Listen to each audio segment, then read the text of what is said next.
Well, here I am again, sitting in my comfortable observation pod aboard the Galactic Council's flagship, watching another species get the boot. You'd think after 3 centuries of diplomatic service, I'd be used to this routine by now. But humans? Oh, humans are special. Special in that particularly irritating way that makes you want to bang your head against the nearest bulkhead. My name is Vex9, and I'm what you might call a political observer for the Council. Think of me as a cosmic referee, except instead of sports, I watch entire civilizations rise and fall. Today's entertainment? The expulsion of Earth from the Galactic Council. Again. Order in the chamber. Ambassador Cleth's voice boomed through the council hall, his forearms waving frantically like an oversized octopus having a seizure. The Zolani always did have a flair for the dramatic. I adjusted my position, watching through the transparent viewing panel as the representatives from 600 different species settled into their respective seats. The energy in the room was electric, crackling with anticipation. Nothing quite like a good old-fashioned political exile to get everyone's blood pumping. "We are here today," Cleth continued, his voice dripping with that particular brand of condescension that politicians across the galaxy seem to master, to address the continued violations committed by the human delegation. Ah yes, the violations. Where do I even begin? In the past solar cycle alone, humans had managed to start 3 trade wars, accidentally triggered a minor diplomatic incident involving stolen exotic matter, and somehow convinced an entire sector of peaceful agricultural worlds to form their own defense pact. The nerve of these primates. Ambassador Sarah Mills stood up from the human delegation section, her auburn hair catching the artificial lighting of the chamber. She was new to this role, having replaced the previous ambassador after what the humans called aggressive negotiations with the Corvani Empire. The Corvani, for their part, refused to explain why their trade minister was found hiding in a supply closet, muttering something about terrifying bilateral agreements. Honorable council members, Sarah began, her voice carrying that distinctly human quality I'd learned to recognize over the years, in confidence mixed with just a hint of barely controlled chaos. Earth stands by every action we've taken. We've operated within the bounds of galactic law. A collective groan rippled through the chamber. Technical compliance with galactic law was something humans had turned into an art form. They followed the letter of every regulation while somehow managing to violate the spirit of everything the Council stood for. The law, yes, hissed Representative Sithara of the Serpentine Coalition, her scales shifting to an agitated purple. But what about the Krell incident? Oh, the Krell incident. Even I had to admit that one was impressive in its sheer audacity. The Krell hegemony had been the galaxy's dominant military power for over 2 millennia. Their fleets were legendary, their technology advanced, their strategy unmatched. Then humanity showed up with what they called asymmetric warfare. Sarah smiled, and I swear I could feel the temperature in the room drop a few degrees. The Krell declared war on us. We simply responded in kind. You turned their own moon into a weapon. Sithara's voice rose to a near shriek. We redirected an asteroid using their own gravitational manipulation technology, Sarah corrected calmly. Completely legal under Article 47B of the Warfare Accords. I couldn't help but chuckle. Redirected an asteroid. Such a delicate way to describe what amounted to dropping a rock the size of a small city onto the Krell's primary shipyard. The humans had studied Krell technology for exactly 3 months before figuring out how to turn it against them. The war lasted 6 weeks. And the Merchant Guild? Piped up a voice from the economic sector representatives. What about them? Sarah asked innocently. You bankrupted them. We offered competitive pricing. Competitive pricing. Another beautiful euphemism. Humans had analyzed the Guild's monopolistic practices, identified every inefficiency in their supply chains, and then undercut them so aggressively that half the galaxy's trade routes shifted overnight. The Guild had controlled interstellar commerce for 800 years. Humans dismantled their empire in 18 months using nothing but superior logistics and what they called aggressive customer service. Ambassador Cleth was turning an interesting shade of green, which for a Zilani usually indicated extreme frustration. The point, Ambassador Mills, is that your species has demonstrated a complete inability to integrate peacefully into galactic society. Define peacefully, Sarah shot back. And there it was, the question that had been lurking beneath every interaction between humans and the rest of the galaxy. What exactly did peaceful integration look like? Because from where I sat, humans had been remarkably peaceful. They hadn't started any wars, they'd just finished them very efficiently. They hadn't destroyed any civilizations. They'd simply out-competed them in every conceivable arena. You know exactly what we mean. Cleth's voice was reaching that pitch that made nearby crystal formations vibrate. Your species is disruptive. Disruptive, Sarah repeated thoughtfully. Interesting choice of words. The chamber fell silent. Even I leaned forward in my observation pod. This was the moment everyone had been waiting for. The humans had been building toward something for months now. Trade agreements that made no immediate sense, scientific exchanges that seemed one-sided, military partnerships with species nobody had heard of. The pieces were scattered across the galaxy, but nobody had put them together yet. Nobody except the humans, apparently. You want to talk about disruption? Sarah's voice carried across the chamber with crystal clarity. Let's talk about the status quo you're all so desperate to protect. She gestured toward the economic sector representatives. The Merchant Guild controlled 90% of galactic trade through artificial scarcity and price manipulation. Millions of worlds went without basic resources while they maintained their profit margins. Her gaze shifted to the military representatives. The Krell hegemony maintained peace through fear and overwhelming force. Peaceful species paid tribute to avoid annihilation. Finally, she looked directly at Cleth and the Council. The Council maintained order by ensuring that no single species could ever challenge the established hierarchy. The silence in the chamber was deafening. It was the kind of quiet that preceded either enlightenment or violence, and in galactic politics it was often difficult to tell the difference. We followed your rules, Sarah continued. We joined your council. We participated in your economy. We integrated into your society. And what did we find?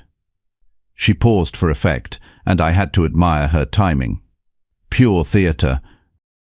We found a galaxy where innovation was discouraged, where progress was stifled, where entire civilizations were kept in artificial stasis to maintain someone else's power structure.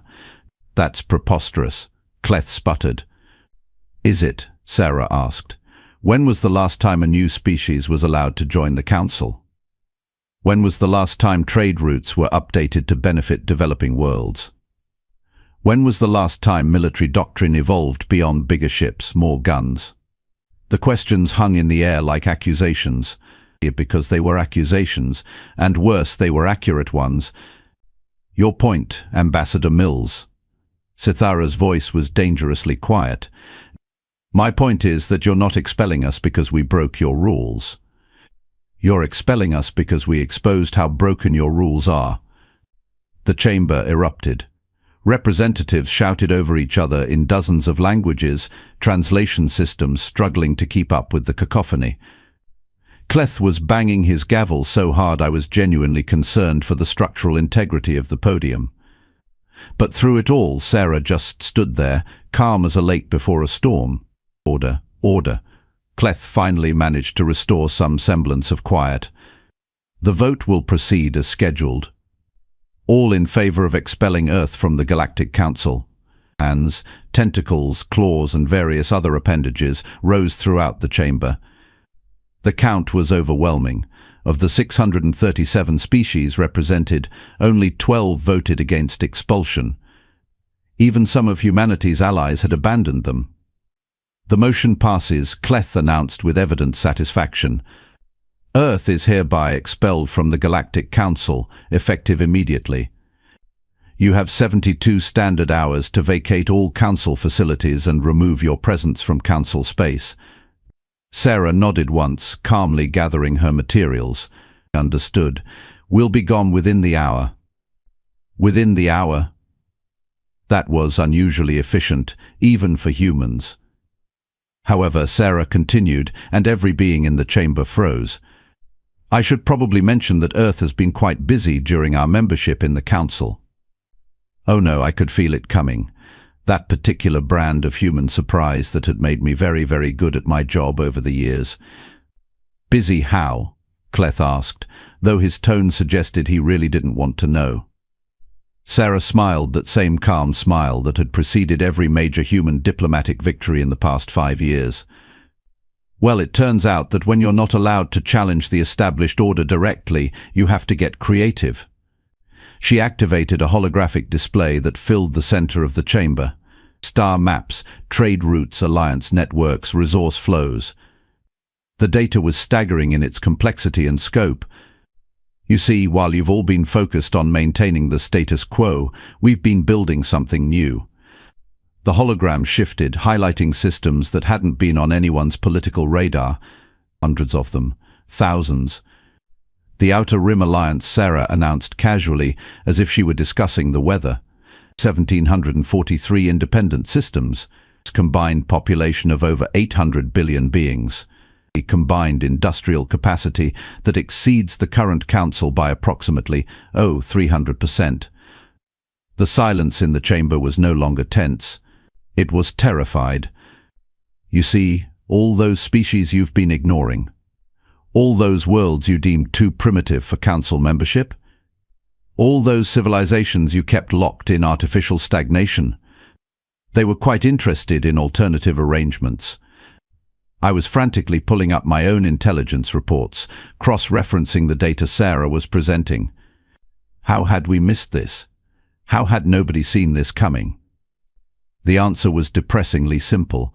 Nobody had been looking. The council had become so focused on managing existing members that they'd completely ignored the rest of the galaxy. Impossible, Sithara whispered. The logistics alone are surprisingly manageable when you're not constrained by 8 centuries of bureaucratic inefficiency, Sarah replied cheerfully. Amazing what you can accomplish when your primary goal is actually helping people instead of maintaining power structures. Cleth was staring at the holographic display like it was showing him his own death warrant. Which, in a way, it was. This is. Legal, Sarah finished helpfully. Every alliance, every trade agreement, every mutual defense pact. All completely within the bounds of galactic law. We checked very carefully. Of course they had. Because if there was one thing humans excelled at, it was finding the loopholes in other people's systems. What do you want? Cleth asked quietly. Want? Sarah looked genuinely puzzled. We don't want anything from you. We're leaving, remember? You voted us out. She began walking toward the exit, her delegation falling in behind her. But Ambassador Mills called out Representative Vorthak of the Mining Consortium. Surely we can discuss terms. Trade agreements? Mutual cooperation? Sarah paused at the chamber entrance, looking back over her shoulder. That's an interesting proposal, Representative Vorthak. I'll have to discuss it with the Alliance Council. The Alliance Council? Oh yes, we're very democratic. Every member species gets a voice in policy decisions. It's quite refreshing after years of being told what we could and couldn't do. The implications were staggering. The Council had just expelled the diplomatic representative of what was effectively a rival galactic government. A rival government that controlled more territory, more resources and more population than they did. This won't stand, Cleth declared, though his voice lacked conviction. The Council will never recognize this alliance of yours. Sarah's smile was bright and utterly terrifying. That's perfectly fine, Ambassador Cleth. We don't need your recognition, but you might want to consider something. She gestured toward the holographic display, which was still showing the vast network of alliance systems. Right now, the Outer Rim Alliance is committed to peaceful coexistence with the Council. We have no territorial disputes, no conflicting claims, no reason for hostility. We're simply offering an alternative to species who want something different. The word alternative carried weight in the chamber, because alternatives were exactly what the Council had spent centuries preventing. However, Sarah continued, if the Council were to take aggressive action against Alliance members, well, we've learned a great deal about defensive strategies from our interactions with the Krell and others. The threat was subtle but unmistakable. The humans had proven their capability against the galaxy's most powerful military force. What could they do with the resources of 1700 systems behind them? This is blackmail, Sithara hissed. This is business, Sarah corrected, and right now business is very good. She turned to leave, then paused again. Oh, one more thing. The trade routes through Council space. The ones that connect the outer rim to the core worlds, those belong to us now, purchased legally through standard commercial transactions over the past 2 years. The color drained from every face in the chamber that was capable of color draining. Have a pleasant day, everyone, and thank you for the opportunity to address the Council one final time. With that, she was gone, her delegation filing out behind her with the calm efficiency that had made humanity simultaneously the most successful and most terrifying species in recent galactic history. I sat in my observation pod, reviewing the data streams and trying to process what I'd just witnessed. In the space of 30 minutes, the political landscape of the galaxy had shifted more dramatically than it had in the previous 3 centuries. Below me, the chamber was in absolute chaos. Representatives were shouting at each other, demanding explanations, making accusations, calling for emergency sessions. But none of it mattered anymore. The humans were gone, and they'd taken half the galaxy with them. I leaned back in my chair and couldn't help but laugh. After 3 centuries of watching civilizations rise and fall, I'd finally seen something truly extraordinary. Humanity hadn't just been expelled from the Galactic Council. They'd graduated from it. 3 months later, I found myself in the most unlikely place imaginable, aboard a human vessel, heading toward what they called New Geneva Station. The irony wasn't lost on me that the galaxy's newest superpower had named their capital after some obscure Earth city that most species couldn't even pronounce properly. The invitation had arrived through official diplomatic channels, which was remarkable considering the Council no longer recognized the Outer Rim Alliance as a legitimate government. But then again, legitimacy was becoming a rather flexible concept these days. Captain Elena Vasquez met me at the airlock, her uniform crisp and bearing insignia I didn't recognize. The Alliance military had apparently developed their own rank structure, independent of any existing galactic standard. "Observer Vex 9, welcome aboard the Determination," she said with that peculiar human custom of extending her hand for physical contact. I'd learned to tolerate this ritual, though it still seemed unnecessarily intimate. "Thank you, Captain. I confess I'm curious about this summit your government has called." Elena's smile was the same kind I'd seen on Sarah Mill's face months ago. Polite, professional, and absolutely terrifying in its implications. "Oh, you'll find it quite educational. The Admiral is looking forward to meeting you." Admiral. The humans had established a military hierarchy now. This was developing faster than anyone had anticipated. As we walked through the ship's corridors, I couldn't help but notice the differences from standard Council vessel design. Everything was more compact, more efficient. The crew moved with purpose rather than the leisurely pace I'd grown accustomed to on Council ships. "Impressive modifications," I commented, running my sensor appendages along a wall panel. "Actually, this isn't a modification," Elena replied casually. "This is original Alliance construction, built in the shipyards at Kepler Station." I stopped walking. "You have shipyards?" 17 of them, actually. The industrial capacity of the Alliance has been quite remarkable. When you remove artificial constraints on production and trade, civilizations tend to flourish. 17 shipyards. The Council had 3, and one of those was primarily for maintenance. How had they managed this so quickly?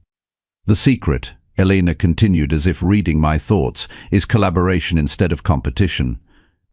When species work together toward common goals, rather than fighting for limited resources in a rigged system, efficiency increases exponentially.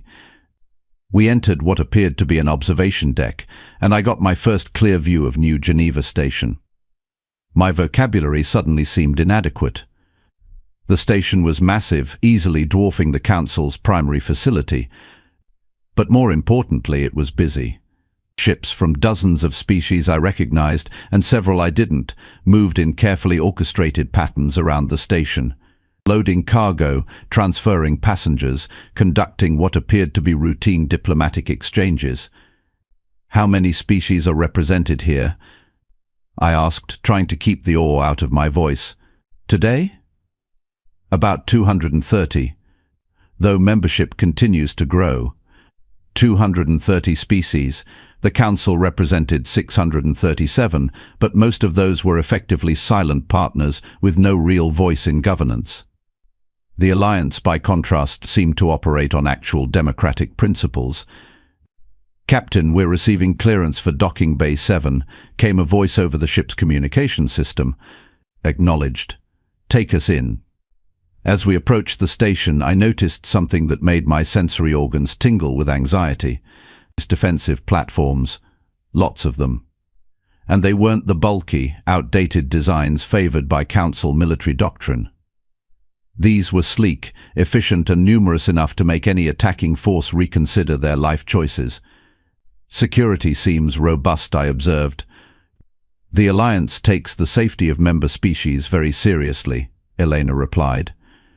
"We've had some interesting visitors lately." Interesting visitors.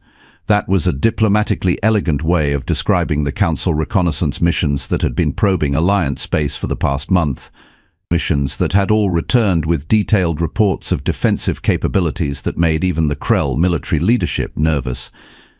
We docked without incident, and Elena escorted me through corridors that buzzed with activity. Representatives from species I hadn't seen in decades mingled freely with others I'd never encountered. The energy was infectious, reminding me of the early days of the Council before bureaucracy had calcified into tradition. "Observer Vex 9? A voice called out in accented Galactic standard. I turned to see a being I recognized immediately, Ambassador Thyrix of the Andorian Collective. The Collective had been one of the species denied Council membership 3 centuries ago for being too technologically primitive. They didn't look primitive now. Ambassador Thyrix. I wasn't aware the Collective had joined the Alliance. 6 weeks ago, Thyrix replied with obvious pride. "Best decision we've made in generations. Our technological development has advanced more in the past month than in the previous century." Before I could respond, Elena was guiding me toward what appeared to be a conference chamber. The doors opened to reveal a circular room with seating arranged in concentric rings, ensuring every participant had an equal view and voice. It was the opposite of the Council's hierarchical amphitheater design. "Observer Vex 9, welcome to the Alliance Council." The voice belonged to a human I didn't recognize, though his bearing suggested military background. He was tall, with graying hair and the kind of calm confidence that came from having faced down impossible odds and won. "Admiral Marcus Webb," he introduced himself. "Alliance Defense Coordinator." Defense Coordinator, not Supreme Commander or military dictator. Another subtle difference that spoke volumes about how the Alliance operated. "Admiral Webb. I'm honored by the invitation, though I confess uncertainty about the purpose of this gathering." Webb's smile was different from the ones I'd grown accustomed to seeing on human faces. This one actually reached his eyes. Transparency, observer, something that's been sorely lacking in galactic politics for far too long. He gestured toward the assembled representatives, and I realized I was looking at the governing body of what amounted to a new galactic civilization. Species I recognized sat alongside others that were completely foreign to me, all of them participating as equals. 3 months ago, Earth was expelled from the Galactic Council. Webb began, his voice carrying clearly through the chamber. "Today we want to discuss what comes next." A Zilanian representative raised one of his 4 arms. "Admiral, the Council has been making overtures about renewed trade relationships." How should the Alliance respond? Carefully, Webb replied. The Council spent centuries maintaining artificial scarcity to control member species. We need to ensure any agreements serve Alliance interests, not Council desperation. A murmur of agreement rippled through the chamber. These weren't subjugated peoples grateful for scraps from the Council's table. These were partners in a genuine coalition. But what about military concerns? Asked a representative from a species I didn't recognize. Council forces still outnumber US significantly. Webb's expression didn't change, but something in his posture suggested amusement. Do they? He activated a holographic display that filled the center of the chamber. Fleet positions, ship counts, technological assessments. The data was comprehensive and frankly alarming. The current Council naval assets, approximately 47,000 active vessels across all classes. Current Alliance naval assets, approximately 31,000 vessels. The numbers seemed to favor the Council until Webb continued. However, Alliance vessels average 43% newer construction, incorporate superior defensive technologies, and operate with integrated command structures that increase combat effectiveness by an estimated 60 to 70%. He paused to let that sink in. More importantly, Alliance forces are distributed across 1,700 systems, making any coordinated attack logistically impossible.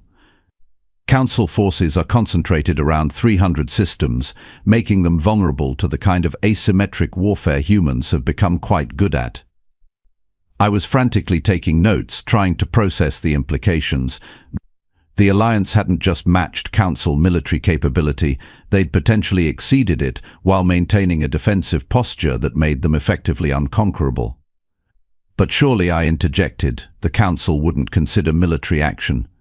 The political ramifications alone would be manageable if they could achieve quick victory, Webb replied calmly. Unfortunately for them, quick victory isn't an option. He changed the display to show what appeared to be tactical simulations, fleet engagements, planetary sieges, resource interdiction scenarios. The results were consistent. Any Council military action would result in a prolonged conflict with uncertain outcomes and guaranteed catastrophic losses. The Council is facing a choice, Webb continued. Adapt to the new reality or attempt to maintain the old order through force. We're hoping they choose adaptation. And if they don't? Asked the Andorian representative. Webb's smile disappeared entirely. Then they'll learn why humanity was expelled from the Council in the first place. The temperature in the room seemed to drop several degrees. I was beginning to understand that human diplomatic politeness was often just a thin veneer over something much more dangerous. However, Webb said, his tone lightening, we prefer cooperation to conflict. Which brings us to why you're here, Observer Vex 9. All attention turned to me, and I suddenly felt very exposed. I'm not sure I understand. The Alliance would like to propose a formal treaty with the Galactic Council, recognition of sovereignty, establishment of trade protocols, mutual defense agreements where appropriate, standard diplomatic framework. I blinked several times, trying to process this. You want formal recognition? We want peaceful coexistence, Webb corrected. Recognition would simply make that easier to achieve. It's a treaty between the Council and the Alliance. It would effectively legitimize the existence of a rival galactic government, something the Council had spent centuries preventing. I'm not sure the Council would be receptive to such a proposal, I said carefully. Perhaps not initially, Webb agreed. But circumstances have a way of changing perspectives. The display shifted again, showing economic data that made my sensory organs ache. Trade flows, resource distribution, industrial output. The Alliance wasn't just militarily powerful, they were becoming economically dominant. 40% of rare mineral extraction now occurs in Alliance space, Webb explained matter-of-factly. 60% of agricultural surplus production, 70% of advanced manufacturing. The implications were staggering. The Council's economy was becoming dependent on Alliance resources, whether they acknowledged it or not. The choice facing the Council is simple, Webb continued. Formalize the relationship that already exists, or watch their civilization slowly strangle itself through artificial isolation. I was quiet for several minutes, processing everything I'd heard and seen. Finally, I looked up at Webb and asked the question that had been building since my arrival. What do you really want? The truth, not the diplomatic version. Webb considered the question seriously before answering. We want what every species wants, observer. It's the freedom to grow, to develop, to reach our potential without artificial constraints imposed by others. He gestured toward the assembled representatives. Every species in this room was told they weren't ready for full participation in galactic civilization. Too primitive, too aggressive, too different. The Council maintained order by ensuring that only certain species could influence the direction of that order. The words hung in the air like an indictment, which they essentially were. The Alliance offers an alternative, a place where species are judged by their contributions, not their conformity to someone else's standards. I thought about the Council chamber, with its rigid hierarchies and unspoken rules about who could speak when and about what. Then I looked around this room, where representatives from hundreds of species participated as genuine equals. And if the Council refuses to adapt, Webb's expression was matter-of-fact, then they'll become irrelevant. Not through conquest or destruction, but through simple obsolescence. He was right, and we both knew it. The Alliance wasn't trying to destroy the Council, they were simply offering a better alternative. In a galaxy where choice had been artificially limited for centuries, genuine options were revolutionary. I'll carry your proposal back to the Council, I said finally. Thank you, though I should mention there's no particular urgency. The Alliance isn't going anywhere. As Elena escorted me back to my transport, I reflected on everything I'd witnessed.